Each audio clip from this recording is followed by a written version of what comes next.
দেখেন, ক্যাপ্টেনশিপ নিয়ে যদি বলি, আমি বিসিবি যদি আমাকে দেয় আমি করতে রাজি আছি। এখানে দ্বিমত থাকার কোনো কথা না। আমি এটাতে এনজয় করতেছি। আর ব্যাটিং এর জিনিসটা বললেন, আমি চেষ্টা করতেছি। যেহেতু তিনও ফরম্যাট খেলছে, লাগাটার একটু খারাপ চলে গেছে, বাট আমি চেষ্টা করতেছি, যেহেতু সালাউদ্দিন স্যারের সাথে কাজ করতেছি। ব্যালেন্স একটা ব্যাটিং, আমি বলবো না যে খুব বিধ্বংসী ব্যাটিং অ্যাটাক আমাদের, বাট একটা ব্যালেন্স সাইড আমাদের। তো আমার মনে হয় এরকম ব্যালেন্স সাইডে যদি আমরা বোর্ডে কিছু রান দিতে পারি প্রতিদিন। জাকিরের কথাটা স্পেশালি বলতে হয়, কারণ টেস্ট থেকে শুরু করে ওয়ানডে থেকে শুরু করে তিনও ফরম্যাটেই ও ধারাবাহিকতা খুব ধরে রেখেছে। তো এটা একটা একটা প্লেয়ারের জন্য, একটা ব্যাটসম্যানের জন্য বড় পাওয়া, এবং বাংলাদেশ টিমের জন্য বড় পাওয়া। আর শামীমের বিষয়টা, শামীম লাস্ট যদি আপনি দেখেন ডোমেস্টিক প্লাস হচ্ছে এই টিমের যে খেলাগুলো খেলেছে ওগুলাতে পারফর্ম করেছে। আমার মনে হয় তার ভিতরে একটা কনফিডেন্স ছিল, আর জাকিরের কনফিডেন্স তো টেস্ট থেকে কন্টিনিউ করেছে।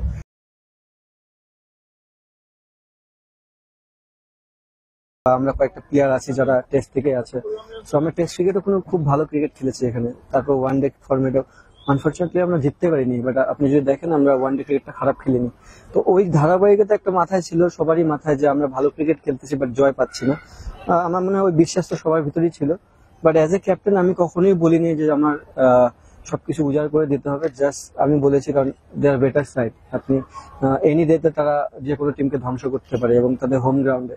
তো আমার একটাই ইনফরমেশন ছিল যে যাব, ক্রিকেটটা এনজয় করব, যে জিনিসটা রেজাল্ট হবে না কেন হাসি মুখে গ্রহণ করব, এবং যে যার দায়িত্বটা পালন করার চেষ্টা করব। তো আমার মনে হয় স্লুপ যে প্রথম একদিন দুই দিন খেলাটা দেখে মনে হয়েছে যে আমরা ব্যাটিং এ অনেক স্ট্রাগল করতেছি, বাট আনফর্চুনেটলি পিচটা এমন ছিল যে খুব একটা হেল্পফুল ছিল না ব্যাটসম্যানের জন্য। তো আজকে যখন দেখলাম যে উইকেটটা খুব ভালো, দেখেন আমাদের ব্যাটসম্যানরা কতখানি বোর্ডে একটা টোটাল দিয়েছে। বাট ওভারঅল যদি আমি বলি, আমাদের বোলিং অ্যাটাক আউটস্ট্যান্ডিং। এই এই এই ফরম্যাটে তিনটা গেমে যেভাবে বল করেছে আমাদের পেস বলার, স্পিনার, আমি বিহাইন্ড দ্য উইকেটে ছিলাম। সো আমারই খুব ভালো লাগতেছিল, এবং প্রত্যেকটা ব্যাটসম্যানের জন্য স্ট্রাগল পিরিয়ড ছিল।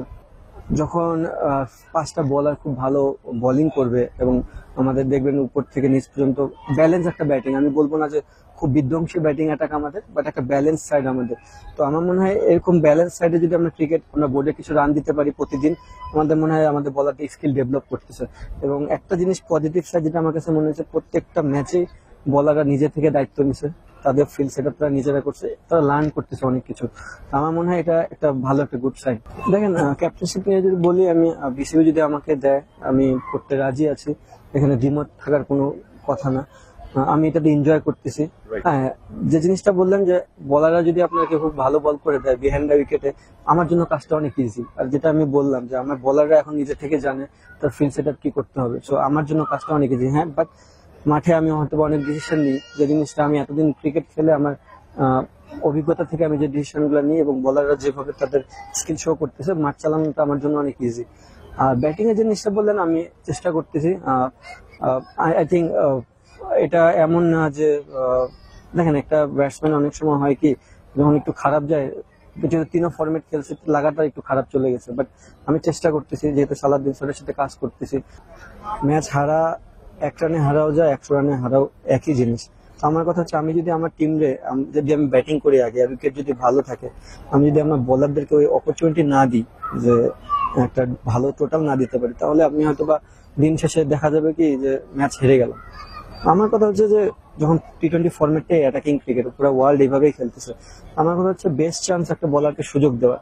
আপনি দেখবেন আজকের উইকেটটা খুব একটা মানে বোলিং ফ্রেন্ডলি উইকেট ছিল না। আমরা যেভাবে ব্যাটিং করেছি প্রথম থেকেই, মানে ইমন অনেকদিন পর ক্রিকেট খেলতে আসে, যে স্টার্টটা দিয়েছে এটা আমেজিং, এবং প্রেশারটা অনেকটা রিলিফ করে দিয়েছে ফার্স্ট পাওয়ার প্লেতে।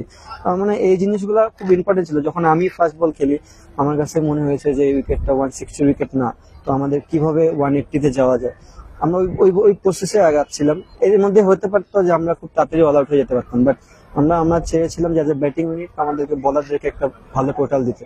বাট বলাররা শো করেছে যে যে কোনো উইকেটে তারা ভালো বল করতে পারে। আমরা ওয়ানডে তো খারাপ করিনি, আনফর্চুনেটলি তারা ভালো ক্রিকেটও খেলেছে।